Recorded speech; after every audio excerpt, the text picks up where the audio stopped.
there. We've been working in the Bordeaux area of France, where I'm associate professor of the Bordeaux Agricultural University, on the issue of trying to conserve some kind of biodiversity in viticulture, and that's not such an easy task. We've been collaborating with different organizations, including the Wildforge Institute, which helps me to speak here today. We started off a new program recently, but most of what I will present to you is old results. And the European program BioDivine is focusing and demonstrating the feasibility of combining viticulture and some level of respect of biodiversity, which is not that easy. Nowadays we are all over Europe, at least those areas that grow grapes, so that's mainly France, of course, but also Spain and Portugal joined the club. We are both focusing on biodiversity management, but also on the ecosystem services that are useful for the farm. So agronomic perspectives are also there. Just a main part of my talk will be about a project we're doing in Saint-Emilion next to Bordeaux. And those of you who appreciate wine should be aware that Saint-Emilion is one of the prime wine producing areas of the world. It's, by the way, also a UNESCO World Heritage landscape.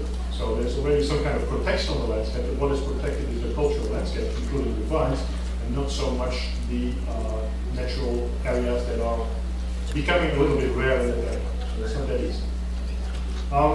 In this area, you still have different landscape elements. I'm not going to talk about all that, it's a little bit too complicated for today, but that's what my research is focusing on. I will more talk about how to manage this with the farmers. If you want to start working on biodiversity with farmers that basically make their living quite easily, that make big bucks out of viticulture, they're not so convinced that biodiversity is good for them. They want to know something that allows them to really estimate that it's useful. The traditional way of agronomists is to say, well, if you have more biodiversity, then you have better control of your pest insects.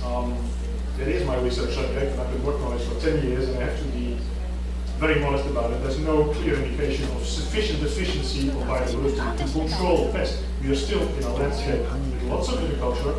It's an agricultural system. In an agricultural system, everything is there to promote pest insects. I'm not sure whether just with a bit of changes in landscape management you can also manage the pest insects. We're getting a little bit closer to some more reliable data, but it's not that easy. Of course, even on a political level nowadays, you're supposed to maintain a bit of semi-natural habitat in a landscape. The International Organization for Biological Control and Integrated Pest Management, the IOBC, has edited guidelines for integrated production that includes 5% of the surface to be maintained as semi-natural habitat. Nowadays we talk about high nature farming, high environmental value, basically about the same values of 3, 4, 5, sometimes 7% of semi-natural habitat. Of course, there's a way of regulating this in Europe, which is the Common Agricultural Policy, that is going through a stage of greening it, so farmers may get help for their production as long as they respect the guidelines that are included in that policy. But they're not very much pushing ahead. We're just talking about 3, 4, 5%. And from scientific data, if you want to conserve biodiversity on a landscape scale, you probably need at least 20, 25, 30% of semi-natural habitat. That, of course, is a little bit difficult to defend in an area like Saint-Emilion. If you look at cost-benefit analysis, if you talk about maybe reducing your pest insects and maybe reduce one insecticide spraying, one insecticide spray in France will be the equivalent of about 60 euros per hectare, and that's for many of those shadows not even one bottle of wine. So there is no financial regulation on spraying, and unfortunately they do spray quite a bit. Insecticides, fungicides, herbicides. Another issue, of course, is the place. If you have ever been to Saint-Emilion, you probably have noticed that there's a bit of viticulture around. There's not much else around, at least that's what we thought on the very first impression we had. And that's also quite understandable if you know that 1 hectare in Saint-Emilion of vines will cost you about €1 million. That is a huge price, and it can go up to 5 million for a very high class shadow. So if you come in as a researcher and start talking about maintaining or redeveloping semi-natural habitat, don't touch the vines. That's out of the question. So you have to find something else. Luckily, there still is some other space. It's not all viticulture. And if you do a good analysis, then you can find some of these spaces. One of the things we did was to use a GIS system which we developed. And we identified space that could be available for these kind of actions. Basically, it's only 60% of viticulture on real surface basis. So there is still a lot of room left. Or if you want to say it otherwise, this 5% rule we talked about is already achieved. So maybe that's not the right way to incent farmers to take it into account. There are some very simple things which we discovered. Vineyards are supposed to be long-lasting crops. They are replanted on the same plot, of course, in those areas where there's not that much space available. So we just have uprooting and replanted, in which there's a small time where the land is left as a fallow crop, so no vines on there. This still represents almost 5% of the whole surface of the area, very ephemeral habitat, but that's something you could use for biodiversity measurement. There's also a lot of space in between the plots because it is such a traditional landscape with slopes, hills, and whatever. So there's a lot of area that is not really planted, even though it is considered part of viticulture. And very surprisingly, we also discovered that those big chateaus often have a piece of land which they are using as a garden or as a park, and that also represented already 8% of the total surface. So there is space available. You just have to see what can be done with that. And you have to motivate farmers to work on this space and not take out vines to plant hedgerow or whatever. That's not an option for farmers. If you want to motivate those farmers, don't come in as the local ecologist with your story on biodiversity. You have to be credible for the farmer. So you have to understand the way they are producing. You have to understand what is important for them. That is one of the key factors, I think.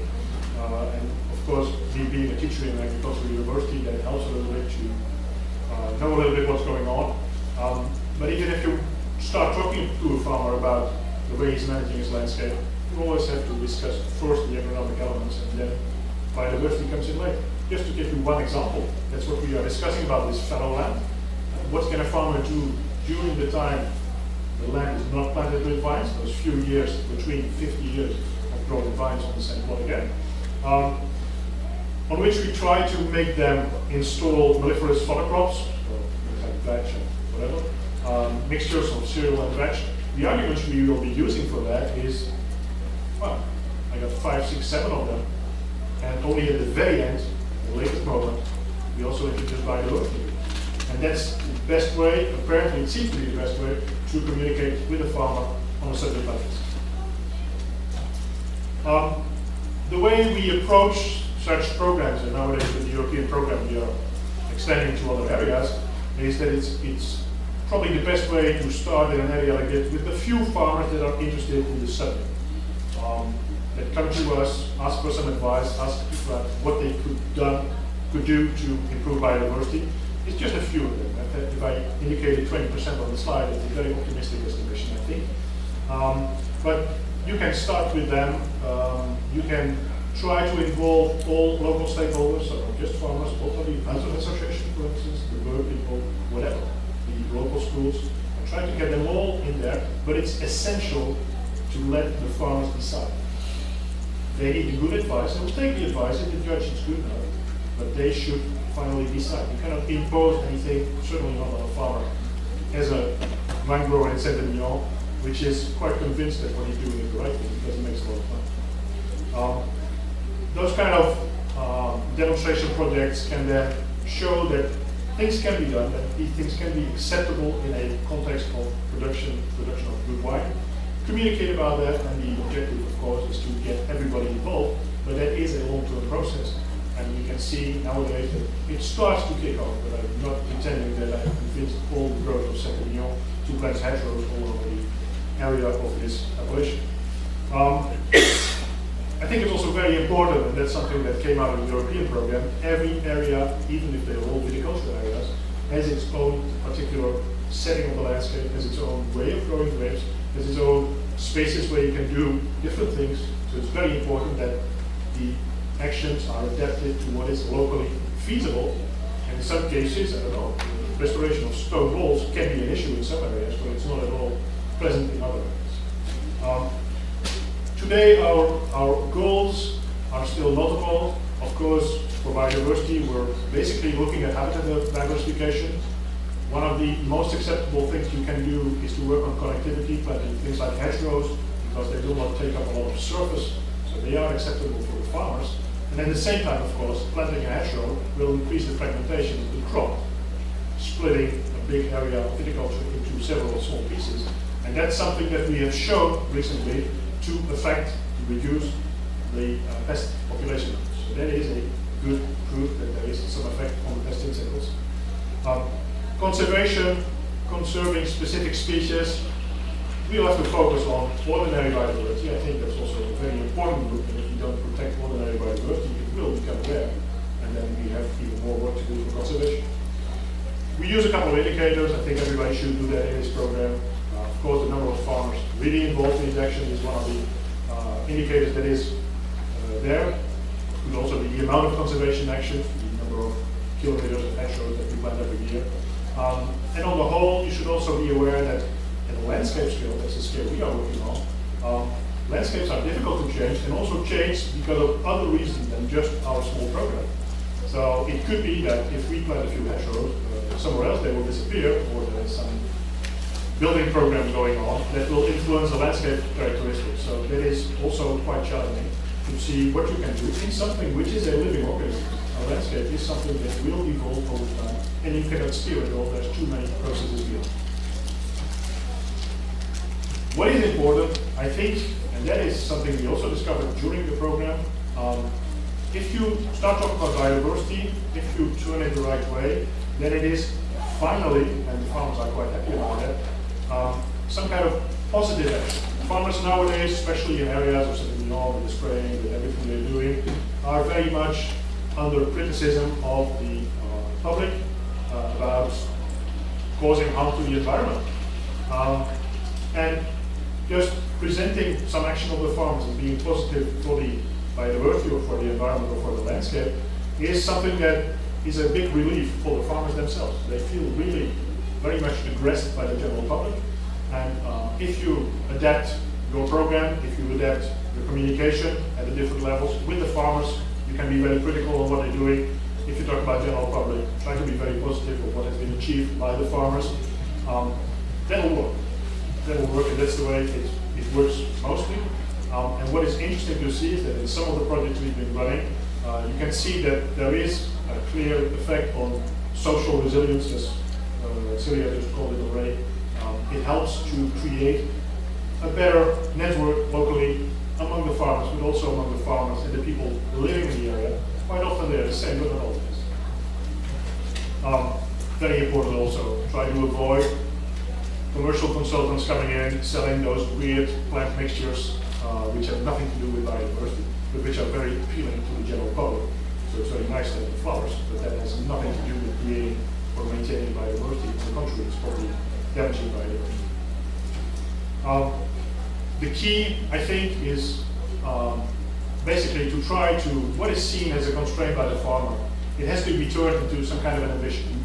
He has to want to build it. He has to have a kind of goal, and it is his own vital space, his own living space. So for a farmer, it's important to appreciate the area he's living in. That's what people tend to forget if you're always in the landscape. Maybe connect back a little bit to nature, or what's left of nature in Sauvignon. But it's very, very important in what you are doing to respect what the farmer needs. And you cannot just impose anything to them. Also very important in viticulture, you're not just selling some kind of bulk product like a ton of grain or whatever. You are selling a good label on a bottle. And it's very important that in all this work, farmers should also be able to market the product and the actions they're doing. Their target species is the client, and they have to sell the bottle to the consumers. So that is essential. Thank you very much.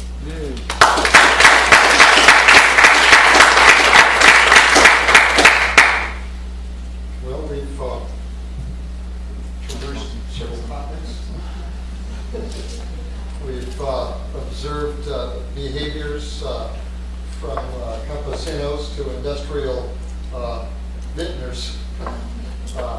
Chateaubriand, I guess that's not in that particular district, but anyway, it's one of the finer wines available in the Bordeaux region. So it's we've moved on a scale here from growing a coffee bean or sustaining a livelihood from the non-timber forest products that we harvest to a very high-end product.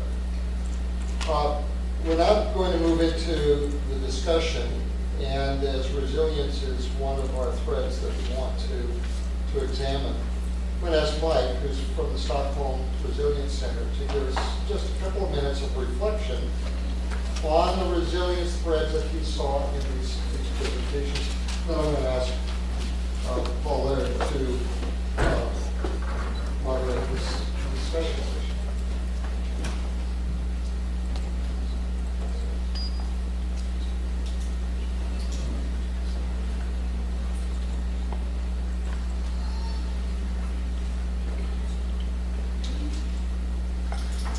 All right, well, I've actually been overwhelmed by the diversity of material that's been presented here. So my reflections are going to be extremely superficial, and I'm going to use some of them to help illustrate some of the models that come out of resilience thinking. I was actually supposed to give this as a lead-in to all these presentations, but now I'm doing it afterwards, so I'm going to draw on some of your stuff. I think it was Angela who hit on this very, very firmly when she said that farmers and landscapes. No, sorry, it wasn't Angela, it was Cecilia. Said rural stewards, farmers and landscapes sit right at the centre of this